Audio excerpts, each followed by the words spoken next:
Hello students, I am Vivek Pankere and we are studying National Income and Aggregates of Macroeconomics class 12. This is our video where we are covering certain concepts of national income which were not covered yet, and those concepts are related to the application of national income. Okay, like how it is calculated and what are the variants of national income, and other than that how it is applied. Okay, and the final topic will be its relation with the welfare, that production, does it leads to welfare, or does production or better productivity means welfare, or welfare is something different, and what. So we'll end this unit with that particular topic, GDP and welfare. Okay, so I'll start here. अब ये देखो यहाँ पे थोड़ा सा मैंने जो लिखा है that is not written exactly as per the book. Okay, it is written as per the understanding point of view. Now आपको पता है कि NNP-FC मतलब नेशनल इनकम होता है. So when I am writing nominal NNP-FC, it means nominal national income. ये इनको याद करने का तरीका है कि कई बार आप एब्रिवेशंस को यूज कर लो तो फिर आपको याद रहता है कि हाँ एब्रिवेशन किस चीज का है. ओके, सो नॉमिनल नेशनल इनकम और रियल नेशनल इनकम, ये जो रियल और नॉमिनल वर्ड है इनका बड़ा यूज है. अब आप देखो जो भी नेशनल इनकम कैलकुलेटेड होगी, यदि आपको बोला जाए कि आपको नहीं पता कि नॉमिनल क्या होता है और रियल क्या होता है, तो आप दोनों में से किसी पर्टिकुलर को सिलेक्ट करिए. तो आप किसको सिलेक्ट करना चाहेंगे नाम पढ़ के? श्योर, रियल नेशनल इनकम, क्योंकि जो नाम है रियल उससे आपको एक भरोसा मिलता है कि ये कुछ सही है. रियल से national income, it means whatever the calculation will be, that will be something true or honest or original, ऐसा कुछ. तो ऐसा ही कुछ रिलेशन भी है. अब देखो बेसिक नॉमिनल नेशनल इनकम से स्टार्ट करते हैं. Money value of final goods and services produced by normal residents of a country in a year. ये तो आपको पता ही है, जानी पहचानी से डेफिनेशन है. Money value FC of final goods and services produced by normal residents national of a country in a year measured at a current year price of current year. मतलब जिस ईयर में आप नेशनल इनकम कैलकुलेट कर रहे हैं उस year की prices के अकॉर्डिंग यदि आप नेशनल इनकम को काउंट करेंगे तो उसको नॉमिनल नेशनल इनकम कहेंगे, उस ईयर की प्राइस के अकॉर्डिंग. ठीक, अब यही डेफिनेशन यहां आएगी, सिर्फ क्या चेंज होगा, measured at price of current year की जगह measured at price of base year. Current year, base year, इतना डिफरेंस है. बेस ईयर वो ईयर होता है जिसमें प्राइजेस यूजुअली कांस्टेंट रहे हैं, जहां पे कि कोई नेशनल कैलेमिटीज वगैरह नहीं हुई है या बहुत ही कम हुई है, जिसकी वजह से प्राइजेस के ऊपर कोई बाहर का या एक्सटर्नल इंपैक्ट नहीं पड़ा. तो बेस ईयर वो होता है. अब बेस ईयर और करंट ईयर के कंपैरिजन से नेशनल इनकम में डिफरेंस क्या है, तो उसके लिए आप ये देखो, quantity into price, quantity into price. जब मैं आपसे कहूंगा कि quantity multiplied by price, it is something. In this quantity is also varying and price is also varying. Quantity भी चेंज हो रहा है, प्राइस भी चेंज हो रहा है. तो ऐसा हो सकता है कि क्वांटिटी का चेंज उतना ना हो लेकिन प्राइस का चेंज ज्यादा हो, यानी कि इन्फ्लेशन बढ़ जाए. तो Q इंटू पी की वैल्यू तो बहुत बढ़ जाएगी. अब हमको क्या लगेगा कि यार ये तो प्रोडक्शन बहुत ज्यादा हो रहा है, जबकि प्रोडक्शन ज्यादा नहीं हो रहा, प्राइस बढ़ गई है इसलिए वैल्यू ज्यादा बड़ी दिख रही है. लेकिन यदि मैं वो प्राइस को किसी कांस्टेंट बेस ईयर का मान लूं, मतलब फॉर एग्जांपल 2011-12 में जो प्राइसेस थे उसके अकॉर्डिंग अभी के क्वांटिटी को यदि मैं काउंट करूं तो क्या होगा, प्राइस वो वाला रहेगा, क्वांटिटी ये वाली रहेगी. अब यदि एक्चुअली में ग्रोथ हुई है क्वांटिटी की तो मुझे क्लियरली आइडेंटिफाई हो जाएगा कि हाँ प्रोडक्शन बढ़ा है और कुछ काम हुआ है, क्योंकि रियल नेशनल इनकम ज्यादा बढ़ गई. ओके, सो नॉमिनल जो नेशनल इनकम है वो करंट ईयर के प्राइस पे काउंट की जाती है और real national income base year के प्राइस पे काउंट की जाती है. Nominal national income does not show true picture, ये सही पिक्चर नहीं दिखाता, क्योंकि प्राइस भी बढ़ सकता है, हो सकता है कि इन्फ्लेशन की वजह से आपको ओवरऑल नेशनल इनकम बढ़ी हुई दिख रही हो, प्राइस तो बढ़ता ही है। आपके घर में जैसे दादाजी वगैरह होंगे, पापा वगैरह, वो जो बोलते हैं अरे हमारे टाइम पे तो 1 रुपए के इतने सारे काजू मिलते थे, हमारे टाइम पे तो 1 आने के इतने सारे आम मिल जाते थे, अभी नहीं मिलते। लेकिन मतलब यदि मैं क्वांटिटी उसी साल की रखूं और इस साल की प्राइस से मल्टीप्लाई कर दूं तो भी मेरी नेशनल इनकम बढ़ जाएगी। लेकिन प्राइस का बढ़ना ये एक्चुअली प्रोडक्टिविटी का बढ़ना है क्या? नहीं, प्राइस का प्रोडक्शन के बढ़ने से डायरेक्ट रिलेशन नहीं है। प्राइस तो नेचुरली टाइम के साथ साथ बढ़ता ही है। तो आपको ये नहीं देखना है कि प्राइस किसके साथ बढ़ रहा है, आपको ये देखना है कि ओवरऑल नेशनल इनकम किसमें इंक्रीज हुई है। ओके, सो ये जो है नॉमिनल नेशनल इनकम, ये ट्रू पिक्चर नहीं दिखाता, लेकिन real national income true picture दिखाता है। जब आप बेस ईयर के टर्म्स में काउंट करते हैं तो ट्रू पिक्चर आपके सामने आती है। बेस ईयर के टर्म्स में काउंट करने से प्राइस आपका सेम हो जाता है, मतलब जो तब का प्राइस था वो भी अभी का प्राइस है। अब यदि आपको कोई रियल ग्रोथ दिखानी है तो क्वांटिटी में दिखा दो। Then increase can be due to inflation, यहाँ पे इन्फ्लेशन की वजह से भी इंक्रीज हो सकता है, लेकिन यहाँ पे तो सिर्फ आउटपुट की वजह से ही इंक्रीज होगा। Okay, so the thing is that कि मान लो आपने कोई टॉपिक पढ़ के आप एग्जाम में गए और उस टॉपिक के ज्यादा क्वेश्चंस आ गए, उसी टॉपिक पे बेस्ड ज्यादा क्वेश्चंस आ गए तो आपके मार्क्स ज्यादा आए। अब कोई दूसरा बच्चा है वो रिलेटिवली सारे टॉपिक्स पढ़ के गया है और वो सारे टॉपिक्स पढ़ के गया है और उसने भी वो क्वेश्चंस अटेम्प्ट कर लिए। आप देखो उसका जो अप्रोच ओवरऑल है एप्लीकेशन का वो ज्यादा रहेगा। क्यों? क्योंकि उसने आपसे ज्यादा पढ़ाई की, उसने ज्यादा कॉन्सेप्ट्स टच किए, उसका एप्लीकेशन का एरिया बड़ा है, आपका एप्लीकेशन का एरिया छोटा है। हो सकता है कि आपके मार्क्स भी ज्यादा हो, लेकिन लॉन्ग रन में फिर ये फर्क पता लग जाएगा क्योंकि उसको ओवरऑल अंडरस्टैंडिंग ज्यादा रहेगी। तो ये डिफरेंस है, मतलब हालांकि डायरेक्टली रिलेटेड नहीं एग्जांपल, पर ऐसा है।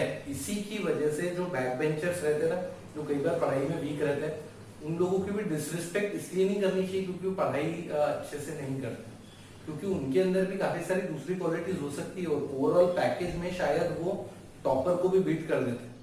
तो इसीलिए जो टॉपर्स होते हैं उनकी भी ये रिस्पॉन्सिबिलिटी है कि वो अपने आप को ओवरऑल डेवलपमेंट कर रहे हैं। ऐसा नहीं कि सिर्फ हम पढ़ के और सिर्फ नंबर ला रहे हैं और बस वही हमारा काम। ओवरऑल डेवलपमेंट यदि आपकी नहीं हो रही है तो फिर आपका यूज थोड़ा सा मतलब आपका पढ़ाई या आपका ओवरऑल करियर थोड़ा सा वीक रहे। इसलिए होलिस्टिक डेवलपमेंट पे ध्यान है। चलो ध्यान की बातें बहुत होगी, अभी वापस आते हैं। नॉमिनल और रियल। रियल मतलब ट्रू पिक्चर बता रहा है, बेस ईयर के प्राइस के बेसिस पे चल रहा है, ये करंट ईयर के प्राइस के बेसिस पे चल रहा है। अब इन दोनों को कंपेयर करने के लिए एक प्राइस इंडेक्स नाम की चीज बना। क्या? कि भाई ईयर का इंपैक्ट, मतलब प्राइस के चेंज का इंपैक्ट यदि दोनों में से हटाना है तो प्राइस इंडेक्स एक नंबर है, एक फिगर है, एक यूनिट है, जिस जो नंबर से आपको पता लगता है कि एक ईयर के कंपैरिजन में दूसरे ईयर में प्राइस में कितना चेंज आया है। Index number which shows change in price between two different time period. दो अलग अलग टाइम पीरियड्स में क्या चेंज आया है प्राइस में,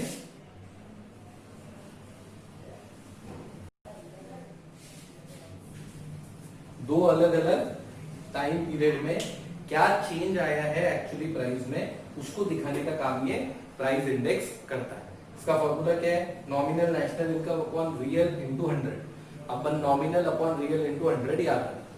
क्यों नॉमिनल अपॉन रियल इंटू 100 याद रखना? क्योंकि ये बात सिर्फ रियल नेशनल इनकम या नॉमिनल नेशनल इनकम की नहीं है, ये बात नॉमिनल जीडीपी की भी है, ये बात नॉमिनल जीएनपी की भी है।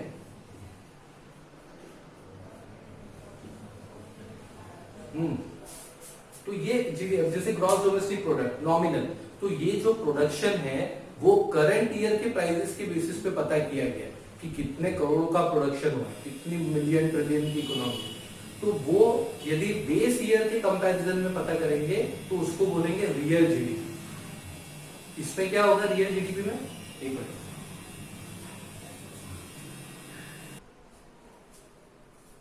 क्लियर हुआ? बात सिर्फ जीडीपी की या एनएनपी, एफसी या जीएनपी की नहीं है, बात किसी की भी है। तो कोई भी ग्रॉस डोमेस्टिक प्रोडक्ट भी यदि आप पता कर रहे हैं, इकोनॉमी की हेल्थ कैसी है वो जीडीपी से पता कर लेते हैं कि भाई कि देश में कितना प्रोडक्शन हो रहा है। तो वो जो प्रोडक्शन है वो क्वांटिटी के टर्म्स में बढ़ेगा तो हमारे लिए ज्यादा फायदे। बजाय इसके कि वो प्राइस की टर्म्स हो। ठीक है, और देखो अब जब मैंने बोला कि Q इंटू पी, अब प्राइस बढ़ेगा तो भी आउटपुट बढ़ जाएगा, लेकिन प्राइस के बढ़ने से मेरी कैपेसिटी बढ़ रही है इंडिया की या देश की, वो नहीं पता लगता।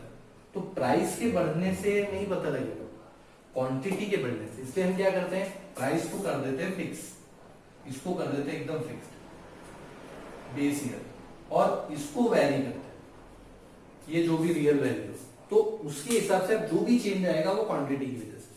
अब यदि वो ग्रोथ बता रहा है, इसका मतलब वो रियल ग्रोथ है, क्योंकि उसमें क्वांटिटी के बेसिस पे ग्रोथ हुई है, आउटपुट के बेसिस पे ग्रोथ हुई। और रियल जीडीपी और नॉमिनल जीडीपी के बीच में जो रिलेशन होता है उसको जीडीपी डिफ्लेटर बोलते हैं।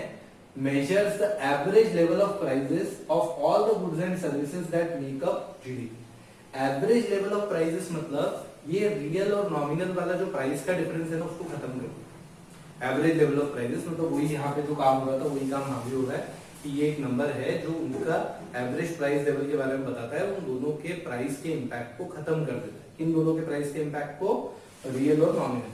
फॉर्मूला क्या है, वही GDP deflator is equal to nominal GDP upon real GDP into 100। Okay, तो GDP deflator will be similar as price index. Okay, now we will move to GDP and welfare, our final topic.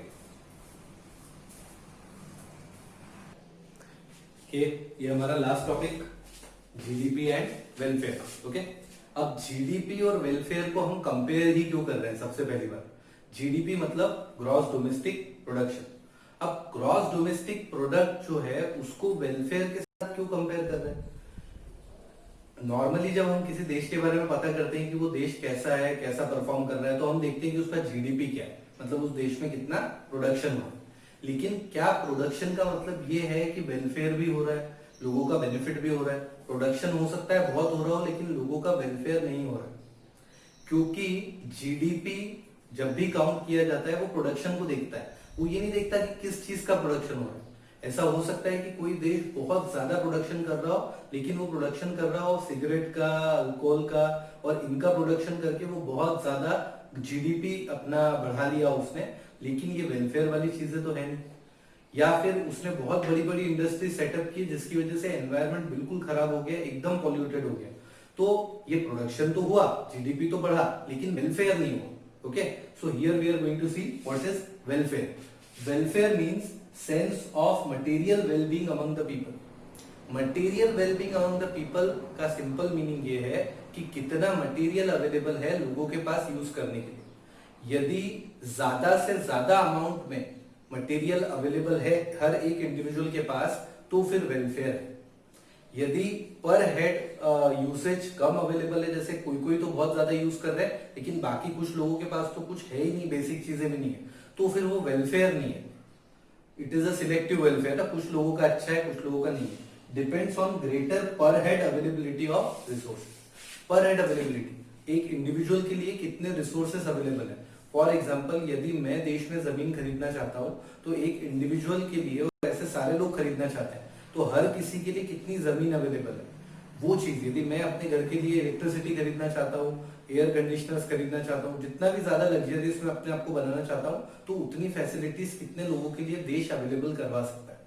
आप एक बात समझ लो, यदि देश के सारे लोग एयर कंडीशनर्स अपने घर में लगा लेंगे, तो आई एम वेरी श्योर कि देश का एनवायरनमेंट तो वैसे ही खराब हो जाएगा, लेकिन इकोनॉमिकली उतना फिजिबल भी नहीं है उसको फंड कर पाना। फिर आए दिन वहां पे इलेक्ट्रिसिटी के प्रॉब्लम्स बढ़ेंगे, क्योंकि हर जगह पे कंजम्पशन बढ़ता है।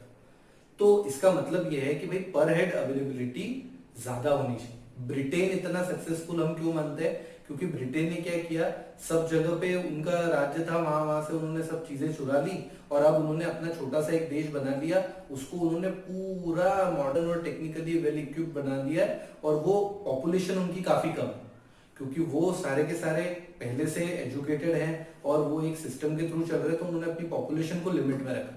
इससे क्या हुआ, पर हेड उनके पास ज्यादा रिसोर्सेस अवेलेबल हुए, सब तरफ का माल भी है और लोग भी कम है, तो अब हर एक बंदे के पास ज्यादा से ज्यादा रिसोर्स अवेलेबल। तो वेलफेयर का असली मतलब होता है कि हर एक के पास यूज करने के लिए कितने रिसोर्सेस।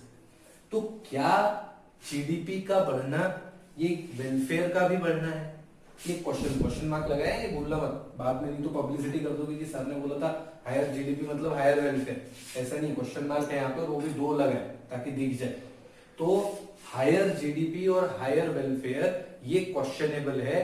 जीडीपी बढ़ रहा है इसका मतलब वेलफेयर भी बढ़ ही रहा होगा, ये बात जरूरी नहीं है। ओके, क्यों? तो इसके लिए कुछ लिमिटेशंस है, इन लिमिटेशंस को देखते हैं, उससे आइडिया लग जाएगा कि क्यों जीडीपी और वेलफेयर डायरेक्टली कनेक्टेड नहीं। Okay, now distribution of GDP. Distribution of GDP क्या कहता है कि रिच और पुअर के बीच में कितनी गैप है। मतलब एक अमीर आदमी बहुत ज्यादा कमा रहा है और गरीब आदमी कमा नहीं रहा है। एक अमीर आदमी के पास फैसिलिटीज बहुत अवेलेबल है, गरीब आदमी के पास अवेलेबल नहीं है। यदि मुकेश अंबानी प्रोडक्शन बढ़ाए या विवेक वानखेड़े प्रोडक्शन बढ़ाए या और कोई प्रोडक्शन बढ़ाए, किसी के भी प्रोडक्शन बढ़ाने से देश का प्रोडक्शन तो बढ़ेगा, लेकिन हम कुछ लोगों के प्रोडक्शन बढ़ाने की वजह से हर किसी बंदे की प्रोडक्टिविटी तो नहीं बढ़ रही ना। हर एक इंडिविजुअल, मुकेश अंबानी बहुत पैसा कमा रहा है, लेकिन वो उसका नाम बार बार इसलिए आ जाता है क्योंकि वो ऐसा नहीं कि वो चोरी से कमा रहा है, वो भी मेहनत कर रहा है, लेकिन वो सबसे अमीर अभी इंसानों में है, इसलिए बार बार उसका ही नाम आता है। तो रिच और पुअर के बीच में जो गैप है, वो यदि प्रोडक्शन बढ़ा रहा है उसका मतलब देश के हर बंदे के लिए प्रोडक्शन बढ़ रहा है क्या? नहीं। तो जीडीपी में ये काउंट नहीं होता। जीडीपी तो ये देखता है कि भाई प्रोडक्शन बढ़े या ना देश का बढ़े, अब चाहे वो तुमने बढ़ाया हो मैंने बढ़ाया। लेकिन ये जो उनके बीच में गैप क्रिएट होता है उसकी वजह से इनइक्वालिटी क्रिएट होती है, और इस इनइक्वालिटी को कहीं से कहीं तक जीडीपी में नोट नहीं किया जाता। जीडीपी में ये नहीं कहा जाता कि कितने लोगों ने प्रोड्यूस किया, जीडीपी में कहा जाता है देश ने कितना प्रोड्यूस किया। अब देश में चाहे 10 बंदे बिजनेस कर रहे हैं तो भी देश का प्रोडक्शन तो बढ़ रहा है। ये चीज यहाँ पे समझने की है कि इसी वजह से ये जो इनइक्वालिटीज को ध्यान नहीं देता जीडीपी, तो हो सकता है कि जीडीपी बढ़ रहा हो क्योंकि मुकेश अंबानी प्रोडक्शन कर रहा है, लेकिन वेलफेयर नहीं बढ़ रहा क्योंकि नॉर्मल इंसान का कोई प्रोडक्टिविटी में बेनिफिट नहीं होगा। ओके, सो ये चीज डिस्ट्रीब्यूशन ऑफ जीडीपी। और दूसरी लिमिटेशन क्या है, देखो, चेंज इन प्राइसेस। जीडीपी की ग्रोथ मैंने आपको बताया था अभी कि क्वांटिटी और प्राइस, ये अभी थोड़ी देर पहले भी बताया था, क्वांटिटी और प्राइस। तो हो सकता है कि प्राइस के बढ़ने की वजह से जीडीपी बढ़ गई, हो सकता है कि प्रोडक्शन क्वांटिटी ना बढ़ाई हो, देश ने प्रोडक्शन नहीं बढ़ाया लेकिन इन्फ्लेशन की वजह से प्राइस बढ़ गया, महंगाई की वजह से प्राइस बढ़ गया। तो जो प्राइस बढ़ रहा है उसकी वजह से जीडीपी तो बढ़ जाएगा, लेकिन क्या पर हेड अवेलेबिलिटी ज्यादा हुई रिसोर्सेज की? नहीं, क्योंकि प्राइस ही बढ़ा है, क्वांटिटी तो बढ़ी। पर हेड अवेलेबिलिटी तो तब ज्यादा होगी जब हम ज्यादा से ज्यादा प्रोडक्शन करेंगे। मान लो एक देश है जिसमें 100 लोग रहते हैं और वो 100 किलो चावल प्रोड्यूस करते हैं, तो पर बंदे को 1-1 किलो चावल अवेलेबल है। यदि वही देश 1000 किलो चावल प्रोड्यूस करेगा तो पर बंदे को 10-10 केजी चावल मिलेगा। तो क्वांटिटी बढ़ाएंगे, प्राइस के चेंज से जीडीपी तो बढ़ सकता है, जीडीपी बढ़ा हुआ दिख भी जाएगा नंबर में, लेकिन उसकी वजह से जो उसका इंपैक्ट है वेलफेयर के ऊपर वो काउंट नहीं होगा। तो चेंज इन प्राइस का problem. Then next is non monetary exchanges. ये बड़ा इंटरेस्टिंग है। नॉन मॉनेटरी क्या है? जैसे कि घर में मम्मी खाना बनाती है, हम कुछ ऐसी एक्टिविटी कर रहे हैं कि अपने किचन में गार्डन बना लिया छोटा सा, लेजर टाइम में पार्ट टाइम कोई हेल्प कर रहा है किसी की जाके, ये जो एक्टिविटीज हैं हॉबी के लिए, जैसे यदि मैं पढ़ा रहा हूँ तो मैं भी कुछ बच्चों को फ्री में पढ़ा दिया, कुछ बच्चों से फीस नहीं दी, कुछ एक बैच अलग से फ्री में पढ़ा दिया, तो यदि मैं वो कर रहा हूँ तो वो कहीं काउंट नहीं हो रहा, मतलब जीडीपी में वो काउंट नहीं हो रहा, लेकिन वेलफेयर वाली एक्टिविटी है। तो ऐसी देश में बहुत सारी एक्टिविटी चल रही होती है जो लोग कर रहे होते हैं लेकिन वो जीडीपी में काउंटेड नहीं है, लेकिन वो वेलफेयर का पार्ट तो है। Okay, so not in GDP but for welfare. तो इसकी वजह से भी जीडीपी और वेलफेयर कई बार, क्योंकि कुछ कुछ चीजें जीडीपी में रहती हैं वो वेलफेयर में नहीं रहती, कुछ कुछ चीजें ऐसी रहती हैं जो जीडीपी में दिखती ही नहीं है पर वो वेलफेयर के लिए होती जरूर है, और ऐसा हर देश में होता है, कहीं ना कहीं लोग हेल्प कर ही रहे होते हैं। Huge amount of nice people through out the world, ऐसा नहीं है कि अच्छे लोग नहीं है, बहुत सारे अच्छे लोग हैं, तभी आप और हम अभी अच्छे से सांस ले पा रहे हैं।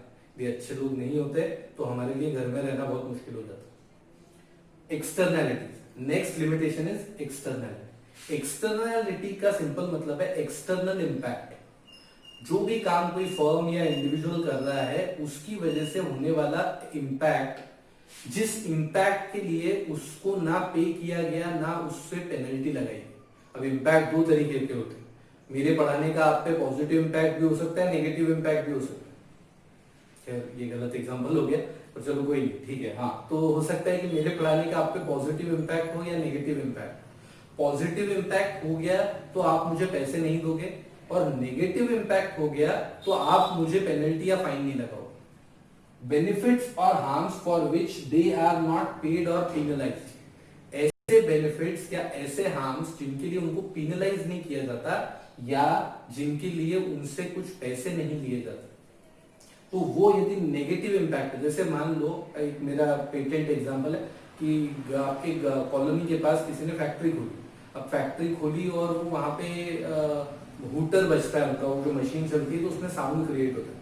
साउंड क्रिएट हो रहा है तो दिन भर थोड़ा थोड़ा आवाज आते रहता है, तो उन्होंने एक टाइम दे दिया कि भाई 10 बजे से 6 बजे तक चलानी है, 6 बजे के बाद नहीं चलानी, पर 10 बजे से 6 बजे तक वो काफी आवाज करता है।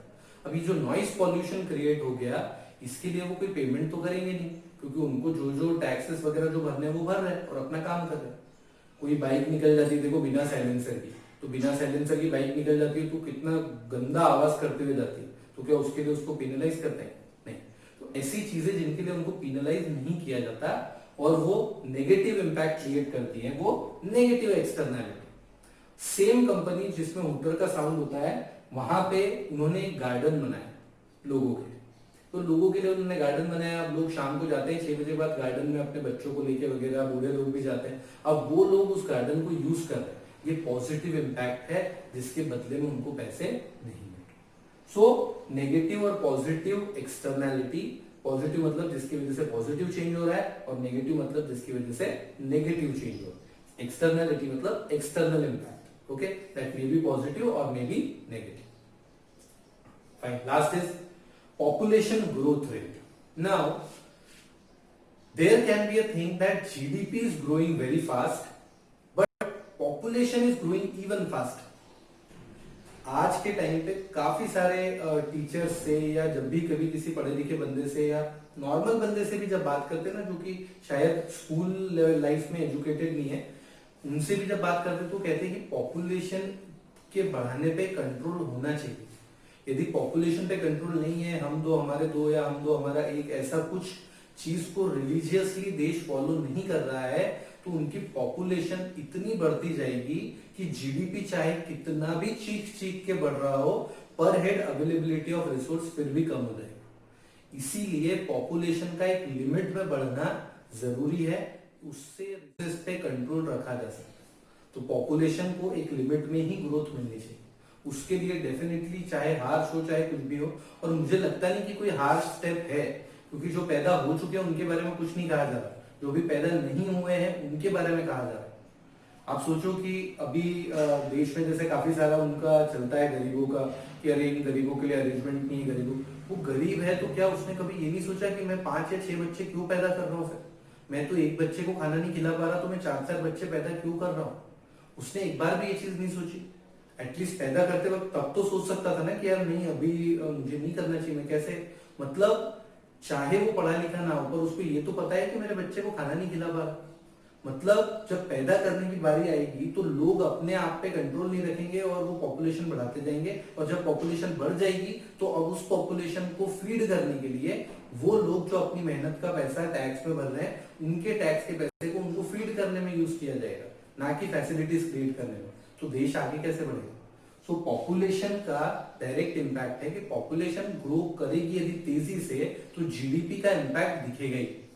तो ये एक चीज है जिससे पर कैपिटा अवेलेबिलिटी कम होती है। So that is population growth rate. In limitations की वजह से जो वेलफेयर है उसको जीडीपी के साथ डायरेक्टली रिलेट नहीं किया जाता, और जीडीपी और वेलफेयर दो अलग अलग चीजें रखी जाती हैं, कोई डायरेक्ट उसका इंपैक्ट नहीं। इसलिए कुछ लोगों का ये सजेशन है, हमारे बोलू भाई हमको बता रहे हैं कि ग्रीन जीएनपी को यूज करो। ग्रीन ग्रॉस नेशनल प्रोडक्ट मतलब इसमें क्या है, वो वाले सारे एडजस्टमेंट्स जो कि एनवायरनमेंट को नेगेटिव इंपैक्ट की वजह से हो रहे हैं, उनको सारों को एडजस्ट करके फाइनल आउटपुट दिया है। मतलब सारे सस्टेनेबल डेवलपमेंट वगैरह को ध्यान में रख के जो भी कुछ प्रोडक्शन हो रहा है उनकी वजह से जो भी नेगेटिव इंपैक्ट हो रहा है उनका भी दूर तक का अंदाजा लगा के फाइनली उनको एक फिगर दिया जाता है which is called green GNP. तो ग्रीन जीएनपी से सब कुछ क्लियरली पता लग जाएगा। तो ऐसा कुछ लोगों का कहना है कि भाई go about green GNP, okay, but then that totally depends अब कैसे होता है। सो ये जो कुछ टॉपिक्स थे, यहाँ आपका national income full and final concept के साथ खत्म हो गया है। हो सकता है कुछ छोटे मोटे टॉपिक्स बाकी हो, प्लीज कमेंट बॉक्स में डाल देना तो मैं उनको कवर कर लूंगा। अब आगे की वीडियो मनी एंड बैंकिंग की आएगी और साथ में जो न्यूमेरिकल्स हैं उनकी वीडियोस रैंडमली आती रहेगी। यदि आपके पास कोई न्यूमेरिकल है जो आप सॉल्व नहीं कर पा रहे तो आप कमेंट बॉक्स में डाल सकते हैं, उसको भी हम लोग सॉल्व करें। Okay, thank you.